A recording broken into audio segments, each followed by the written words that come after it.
বাংলাদেশ যে সার্কাসে পরিণত হয়েছে এবং বাংলাদেশের বর্তমান ছাত্র নেতারা যে প্রতিনিয়ত যে গাঁজা খায়, বিশ্বাস করুন আজকের ভিডিও দেখলে 100% শিওর হতে পারবেন। যেদিন সেভেন সিস্টার আমরা দখল করবো সেদিন হবে বাংলাদেশের বিজয় দিবস। যেদিন ভারতবর্ষের 7 সিস্টার দখল করবে সেদিনই হবে বাংলাদেশের স্বাধীন দিবস। তার মানে তারা নিজের মুখে স্বীকার করছে বাংলাদেশ কোনোদিন স্বাধীন হবে না, কারণ তারা তো কোনোদিন 7 সিস্টারের দিকে চোখ তুলেই তাকাতে পারবে না। সেখানে দখল করার তো কোনো প্রশ্নই আসে না। যেহেতু গতকালকে 16 ডিসেম্বর গেছে, ভারত দাবি করছে না ভারতের বিজয় দিবস দাবি করতে পারে, কারণ তাদের কাছে আত্মসমর্পণ করছে বাংলাদেশে পাকিস্তানি সেনাবাহিনীরা, আমাদের কাছে তার করে নাই। তাহলে আমরা সেই বিজয় দিবস কেমনে পালন করি? আমরা ভারতীয়রা বাংলাদেশের স্বাধীনতাকে নিজের স্বাধীনতা মনে করি, কারণ আমরা বাংলাদেশকে খুব ভালোবাসতাম। আর এই ভালোবাসা থাকার কারণেই বাংলাদেশের প্রত্যেকটা বিপদে আমরা পাশে ছিলাম। এখানে দোষের কিছু নেই। হিসাব তো মিলাইতে পারি না, সবকিছু ফেস লাগাই দিছে শেখ মুজিবে। হিসাব কি করে মিলাতে পারবেন? কারণ আপনাদের স্কুলে তো কোনো অঙ্ক শেখানো হয় না। সেখানে শেখায় কি করে জোকারের মতো কথা বলা যায়, কিভাবে উগ্রবাদী বানানো যায়, কিভাবে মূল্যহীন কথা বলা যায়। শেখ মুজিবের আওয়ামী লীগ প্রত্যেকটা সেক্টরে এই ইতিহাসের পেছ লাগে রেখে দিচ্ছে। শেখ মুজিব তো নিজে কোনো যুদ্ধ করেই নাই, তার পরিবার তো করেই নাই, তারা আর উল্টা ইতিহাসকে বিকৃত করে রেখে দিচ্ছে। এতেই প্রমাণিত বাংলাদেশ এমন একটা দেশ, নিজের দেশের জন্য জীবন দিয়ে দেবেন, তবুও ওই দেশের মানুষ কৃতজ্ঞতা স্বীকার করবে না। এই তো কয়েকদিন আগে ব্যারিস্টার সুমন নামে এক ব্যক্তিকে মাথায় তুলে নাচছিলেন। সেই ভদ্রলোক মানুষের কত উপকার করেছেন, নিজের টাকা দিয়ে ব্রিজ পর্যন্ত বানিয়ে দিয়েছেন, কিন্তু সেই ব্যক্তি শুধুমাত্র আওয়ামী লীগ করে বলে তাকে জেলে পর্যন্ত নেওয়া হয়েছে। ভারতের যে টেকনোলজি বুঝেন, ভারতের ডাইনামে যারা আছে খালি একবার যুদ্ধ লাগলে চীনে খামচাইবে, পাকিস্তান খামচাইবে, ভুটান নেপাল সবাই খামচাইবে, আমরাও খামচামু। হ্যাঁ, আসো খামচাতে। পাকিস্তানও ঠিক আপনাদের মতো খামচাতে চেয়েছিল, আজ তারা দেউলিয়ার পথে। আপনারাও আসুন খামচাতে, লাস্টে দেউলিয়া হয়ে ভিক্ষা করে খেতে হবে। ভারত আমরা পারবো না, ভারতের হ্যান্ডল নাই। ভারত খায় এলো গরুর গোমূত্র, আমরা খাই গরুর গোস্ত। গরুর গোস্ত পাওয়ার বেশি না গরুর মুত্র পাওয়ার বেশি? খেলা হলে দেখা যাবে। ভারত তো কোনোদিন বাংলাদেশের সঙ্গে পারবে না, কারণ ভারতের মানুষ খায় গোমূত্র আর বাংলাদেশের মানুষ খায় গরুর মাংস। কিন্তু এই স্টুপিড এটা জানে না সেই গরুর মাংস ভারত থেকেই যায়। আর এই মামা হয়তো ওয়ার্ল্ডের ম্যাপ কোনোদিন খুলেই দেখেনি। যদি কখনো খুলে দেখতেন তাহলে বুঝতে পারতেন বাংলাদেশের যতটুকু জায়গা আছে তা আমাদের সমগ্র ভারতবর্ষের সমস্ত মানুষের বাথরুম টয়লেট বানাতে যতটুকু জায়গা লেগেছে তার চাইতেও কম জায়গা আছে। আর মামা বলছি ভারতে আসো, দেখে যাও কারা গোমূত্র খায় আর কারা উটের মূত্র খায়। আমি ছোটকাল থেকে 16 ডিসেম্বর বিজয় দিবস পালন করছিলাম।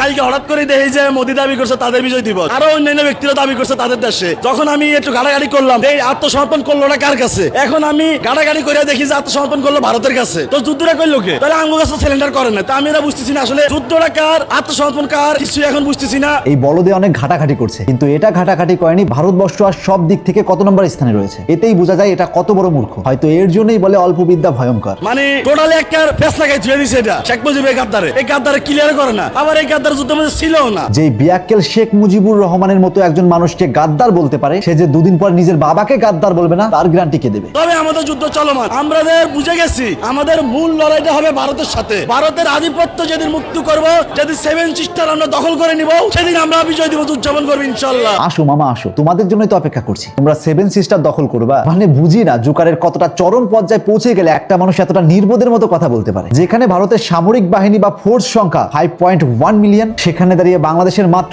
1.7 লাখ সামরিক রয়েছে, যাদের সঙ্গে লড়াই করার জন্য আমাদের পশ্চিমবঙ্গের সিভিকেরাই এনাফ। এরা নাকি ভারতবর্ষের সঙ্গে লড়বে। আপনার কি একটু হাসি পাচ্ছে না? 5 আগস্টের পরে আমাদের দেশে যত বড় বড় মাফিয়া, বড় বড় খুনি, সন্ত্রাস, ক্যাডার, মাস্তান, লুচ্চা, দর্শক সকলে ভারতে গিয়ে আশ্রয় নিয়েছে। তার মানে আমরা ধরে নিয়েছি এখন ভারত একটা জঙ্গলি রাষ্ট্র। বাংলাদেশের যেহেতু সকল অপরাধীকে তারা সাহায্য করতেছে, কাজেই তারা একটা জঙ্গলি রাষ্ট্র।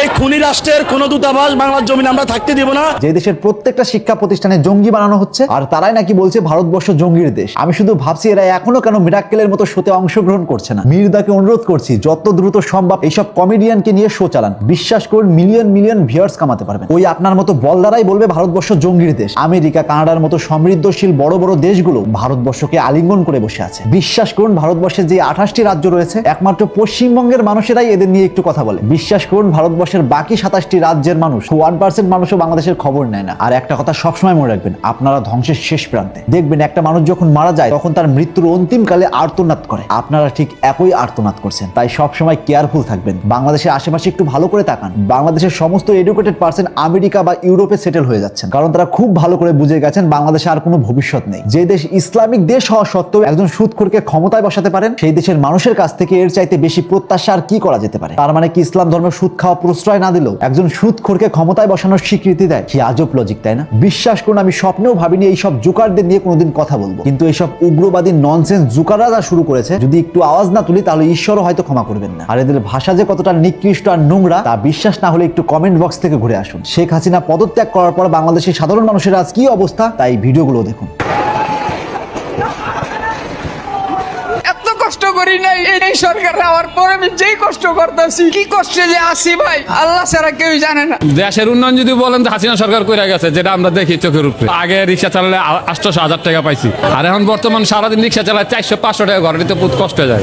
কি একটা দেশের ভিতর শুরু হয়ে গেছে আজকে 1.5 বছর যাইবা, যেদিকে যাই খালি আন্দোলন আন্দোলন। এই দেশ থেকে যদি ভাই পারেন আমগো বিদেশ পাঠাতেন, আমরা বিদেশ যাইগা। এই দেশে আমগো থাকতে ইচ্ছা করে না। পয়সা পয়সা বাপেরটা খায়, কর্ম করে খাই তো এদের আন্দোলন ছুটে যাইত। ভোট কিসে দিবে? আমি আজীবন মৃত্যুর আগ পর্যন্ত শেখ মুজিবের গুণগান আজীবনই গায়ে যাবো, নৌকা আমাকে আজীবনই চিজিয়া যাবো। বিগত 16 বছরে যাই করছে, দেশটা কত সুন্দর বানাইছে, মানুষ শান্তিতে ছিল। কিন্তু আর কথা বলতে গেলে কইবেন দোষর, আমি ভালো না।